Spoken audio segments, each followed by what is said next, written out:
where no names remain. A flame is born, older than time. Yama,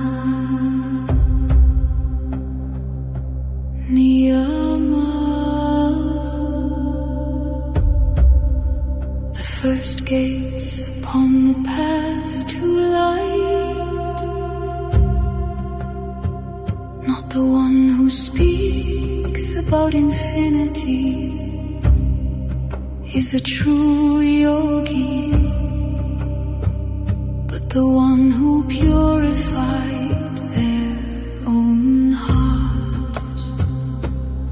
For without purity, spiritual power begins feeding the darkness of ego, and even knowledge becomes poison if love has not awakened within. One may spend years studying mantras, sacred books, climbing the stairway of meditation and power. But if the heart has not become a sun, the fall is inevitable.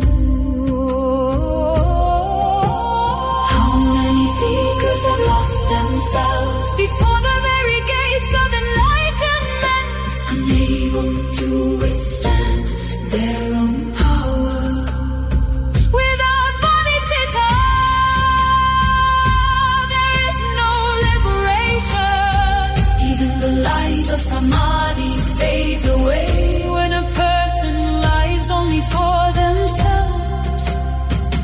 What kind of world can exist without love?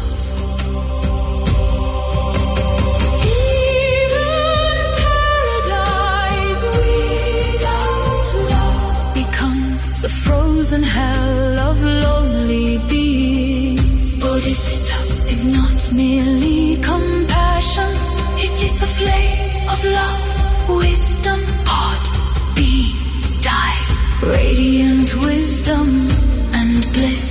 Citta, boundless awareness, emptiness, clarity, continuity, primordial purity, spontaneous perfection, non-duality, love, energy, wisdom.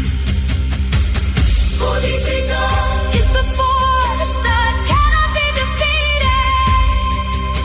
The heart of the universe beating within the human being.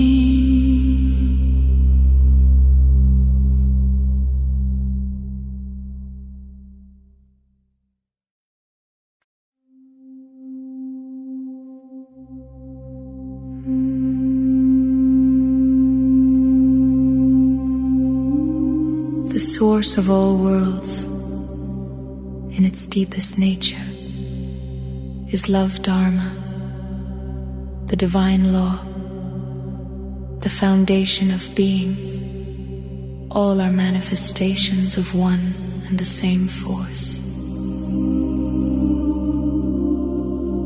Love contains forgiveness, understanding, wisdom, strength, virtue, and inner purity.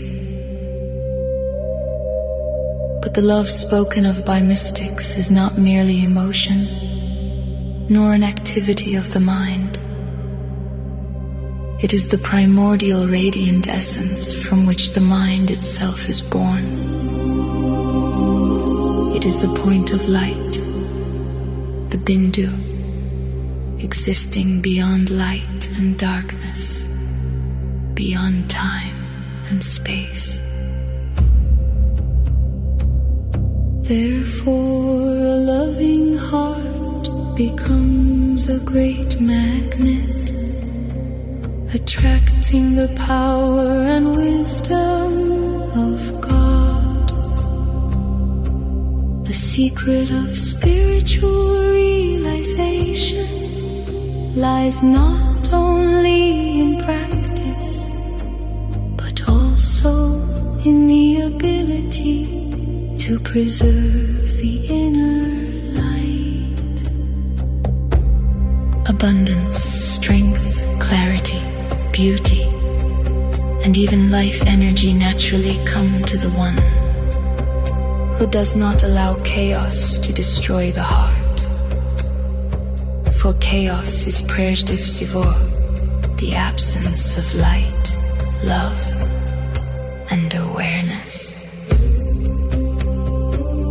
The moment inner balance is lost, dissonance immediately begins manifesting not only within the mind, but also within the body. Every thought and every feeling leaves an imprint upon consciousness and gradually becomes impressed into matter itself.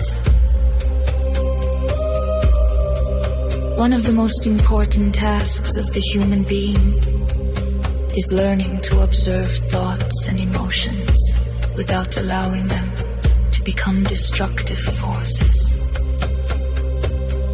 Thoughts saturated with emotion penetrate deeply into consciousness and eventually become actions, habits, and destiny. Negative emotions, irritation, envy, hatred, and anger destroy the human being from within. They exhaust vital force, accelerate aging, weaken memory, and create countless obstacles. For the eternal law is this: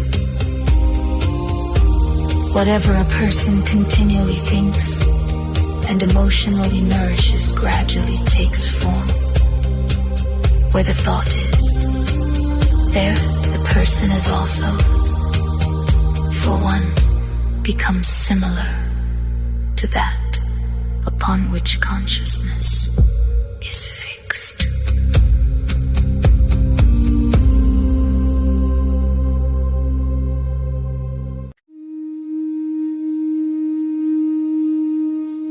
Whatever a person constantly thinks about and emotionally nourishes gradually takes form.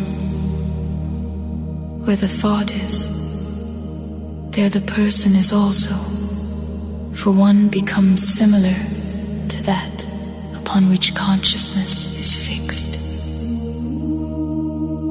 Therefore, the arising of Bodhicitta begins with working upon one's own mind, with constant self-observation, with the ability to recognize irritation, fear, pride, and hatred before they completely seize consciousness.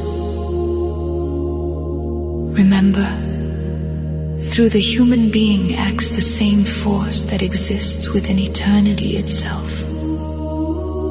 And when Bodhicitta begins unfolding within us, the power of love and wisdom, life itself slowly begins responding to this state. For everything within the universe ultimately obeys the law of love. The energy of life continuously flowing from the source is Bodhicitta itself. Some call it light, others the Holy Spirit, others the breath of God, primordial energy, or the force of consciousness. The names may differ, yet the essence remains the same. But this force manifests differently within every person according to the purity of consciousness. If the mind is scattered and uncontrolled, energy begins dissolving into endless talk, anxiety, and inner noise.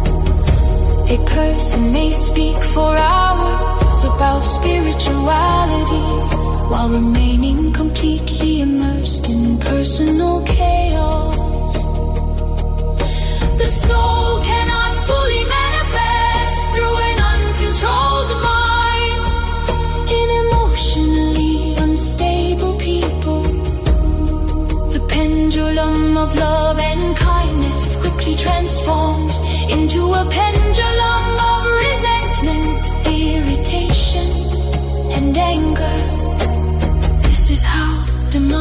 states are born within consciousness. Demons are prayer shifts, evil creations of the mind itself.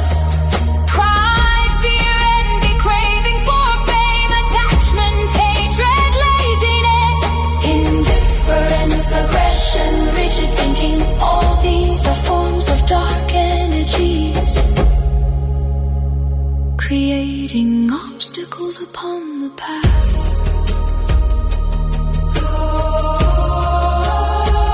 How should one deal with this?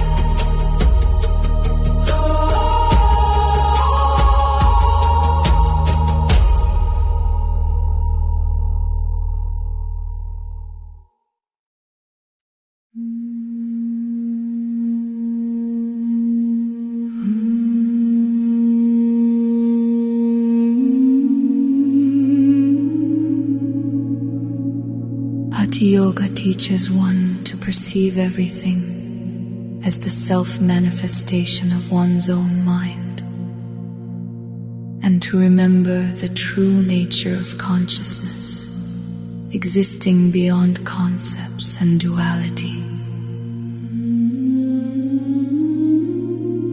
There is no need to violently struggle against thoughts and emotions. There is no need to suppress them by force. One must recognize their nature and allow them to self-liberate within the space of awareness. Whatever emotion arises, one should learn to leave it within the state of emptiness, clarity, and transparency. Then even the strongest experiences gradually lose their power to enslave consciousness. And when a person begins radiating light, inner joy, love, and compassion, they create an entirely different space around themselves. They generate luminous energies. They strengthen the harmony of the world. And gradually, they themselves become the ray.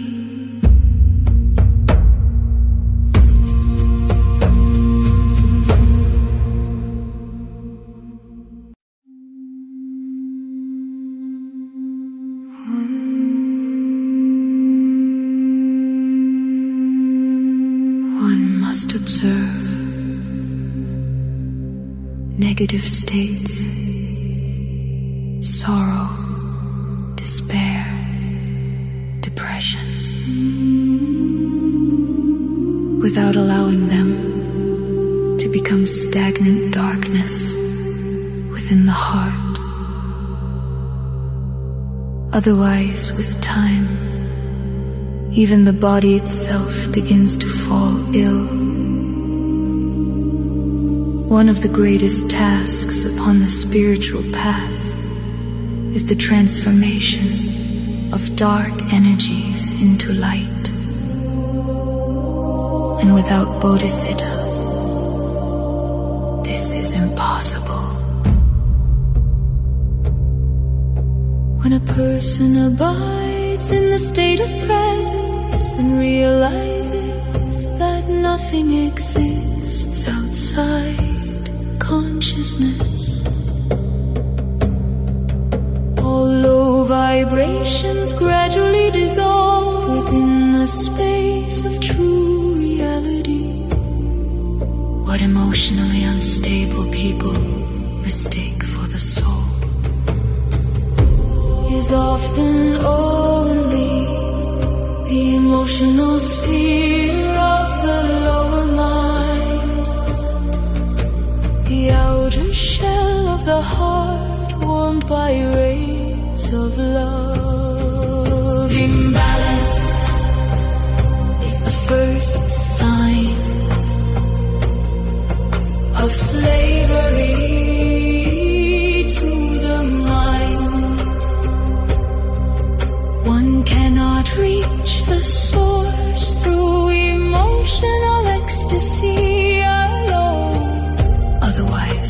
person merely circles around the orbit of the heart, occasionally touching subtle dimensions. If there is no inner equilibrium, there is no center, and without the center, there is no God. The energy of the source is too subtle and too high to be perceived by a polluted and clouded mind, consumed by ego, pleasure, entertainment, self-importance, and endless emotional craving. God dwells within the human heart, within the depths of the inner fire.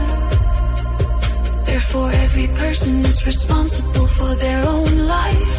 Everything proceeds from within ourselves.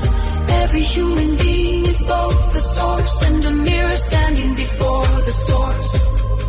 And the reflection reveals what kind of energy a person radiates into the world. In pure consciousness, seeing everything through distortion makes the world dark and cruel. Pure consciousness reveals the world as sacred and beautiful. We ourselves create the reality in which we live, and will continue to live. Whatever exists within our thoughts and hearts gradually becomes energy, and energy eventually becomes destiny. Most human problems are materialized thoughts. And when once again you stumble and fall upon level ground, remember what kind of energy was flowing from you shortly before. There is no sense in improving the ego. Can a reflection in a mirror be perfected? The reflection must simply be accepted as it is. But the mirror itself must be purified through inner equilibrium and constant awareness. One must observe the thoughts arising within, remembering that the reflection possesses no independent existence. It merely imagined itself separate, and this itself is illusion.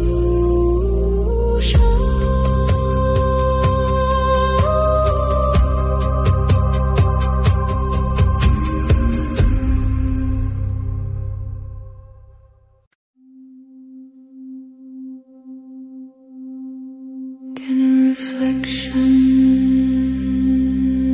in the mirror ever be perfected?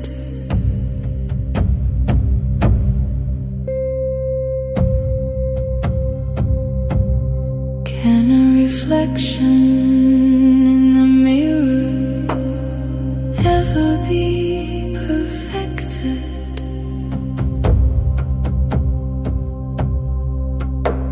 We live within the true world, while the reflection only thinks about the world, because it imagined itself separate from truth, from the mirror itself. The perfect state is openness to everything without attachment to anything. Human consciousness is only a screen upon which unfolds the cosmic play, the divine Lila. God sings, and every sound takes form, becoming a living cosmos. The cosmos fills itself with living beings,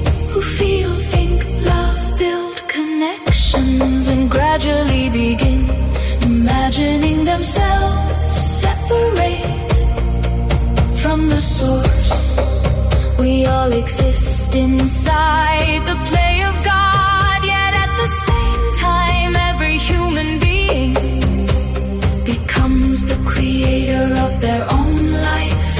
Human beings both participate in creation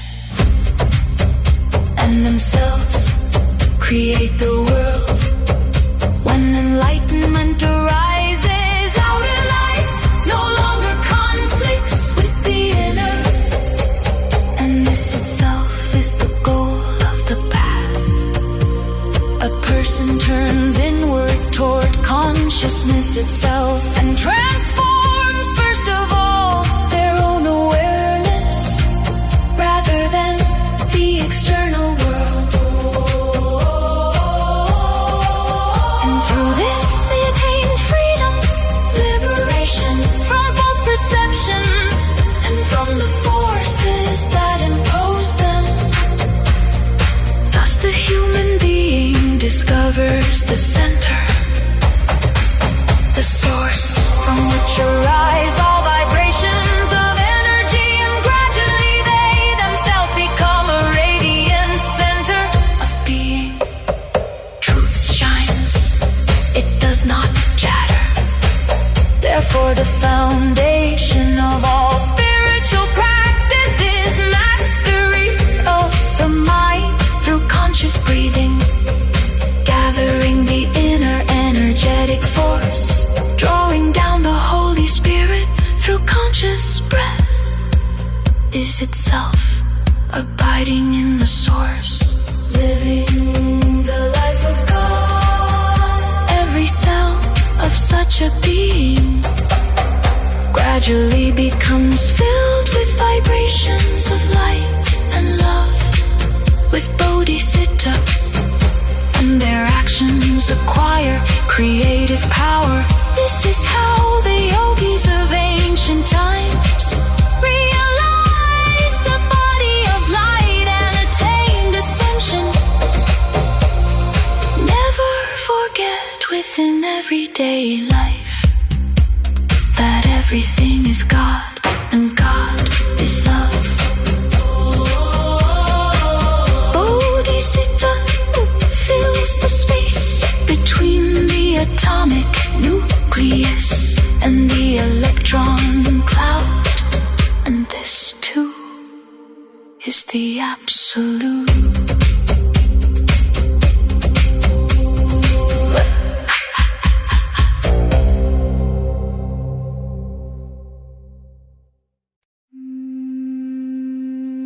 Everything is God, and God is love. Even atoms, the tiny bricks of matter, can transmute themselves in response to love. And this is one of the secret foundations of alchemy.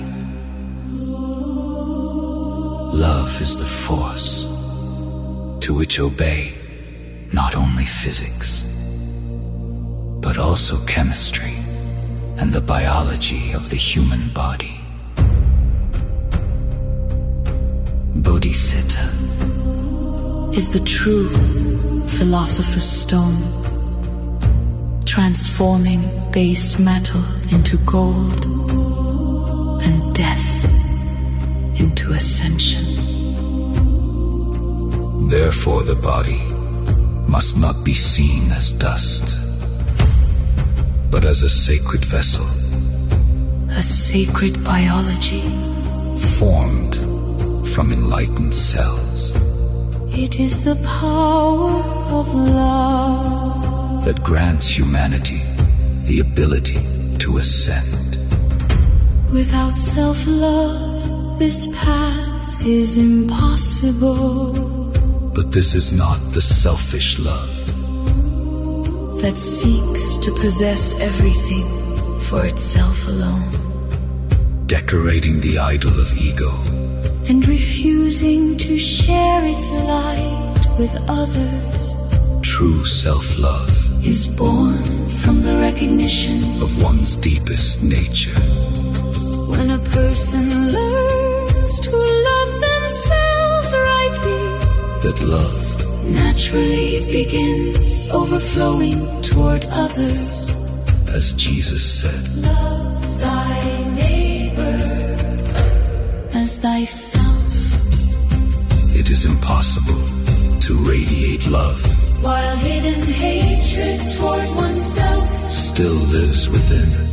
The one who cannot accept themselves will never truly accept others, and therefore cannot truly forgive. Without forgiveness, it is impossible to overcome the ego, the lower self. Then samsara continues teaching the human being through suffering, repeating cycles and inner conflict. If a person does not love themselves, division already lies within them, along with a hidden form of self-rejection. Very often this is connected to guilt, sinfulness, feelings of unworthiness, or the belief that one is somehow unworthy of light.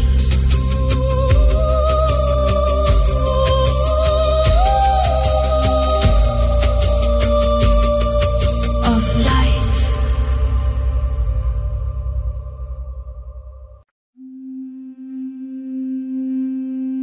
In Ati Yoga, Bodhicitta is identical to the primordial state of consciousness, the very nature of the source itself. The word Bodhicitta may be understood as primordially pure consciousness, and this primordial purity itself is awakening. This all-embracing essence of consciousness is identical to the great emptiness. Its nature is pure energy and self-radiant luminosity. These qualities of primordial awareness are the essence of final realization and enlightenment. The state of the source has always existed within us as the foundation of being, yet without true vision, human beings begin searching for it outside themselves. To see the sun, one must dissolve the clouds of thought. This is the essence of meditation. Every human being has committed mistakes and unworthy actions, and the memory of them gives birth to guilt. How can one become free from guilt? Only through meditation awareness and deep contemplation does a person arrive at a unified vision of reality. Then gradually it becomes clear that everything unfolded within the great law, and many things at that moment could not have happened differently, because the level of consciousness was exactly what it was. Some people spend their entire lives tormenting themselves with thoughts about the past, imagining they should have acted differently. But such thoughts destroy the human being from within, generating suffering, illness, and draining away the energy of love. And together with the loss of love disappears strength, fortune, and the ability for inner ascent. Forgiveness of oneself begins with understanding that everything exists within the one being. Away with the oscillations of the mind, away with inner division. We have passed through another lesson of samsara, Seen our mistakes, repented, forgiven. forgiven ourselves and others, and thereby cleared the path toward enlightenment.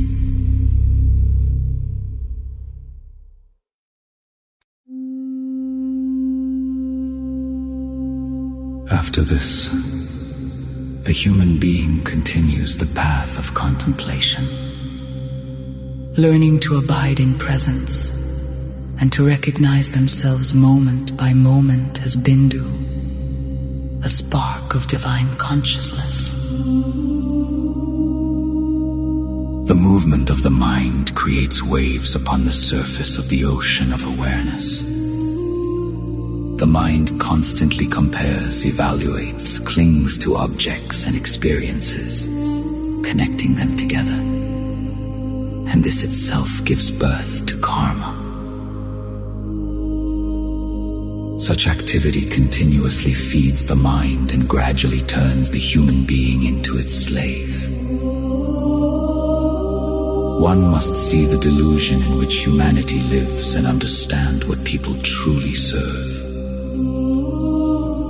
The unpurified mind governs the person and slowly drains away vital energy. The mind plays with people, turns them against one another, strengthens ambitions, fears, and emotional reactions. It directs humanity toward endless study of the outer world, countless theories, beliefs, and teachings, but never toward investigation of the mind itself. In truth, the mind has taken the place of God. Thoughts, emotions, reactions, and inner dialogues fill everything. Yet in such a world, almost no space remains for the source. Within the human being, only the mind is moving. It is the movement of the mind that creates past and future, distracting the person from the present moment. Fears, doubts, and inner conflicts arise from attachment to the past and dreams about the future. Only the reflection moves. The one who rises above the mind begins observing this movement. By observing the mind, a person gradually gains the ability not to obey it. The human path lies beyond duality, into the dimension where inner movement disappears. This is the center, the axis of the world around which all else revolves. One moment within the whole dimension becomes eternity itself, where there is neither birth nor death, neither time nor even mind itself. Therefore, the final goal of the human being is to become the witness, the observer of thoughts, and the subtle tricks of the mind upon the screen of life. This means consciousness has become completely peaceful and undisturbed. What unfolds upon the screen no longer affects the screen itself. The mirror allowed the world to appear. Consciousness offered itself for being. For life in all its forms. And when a person begins seeing the world not through the distortions of the mind, and not through the whispers of emotion, direct awareness of reality arises. And this reality is filled with love.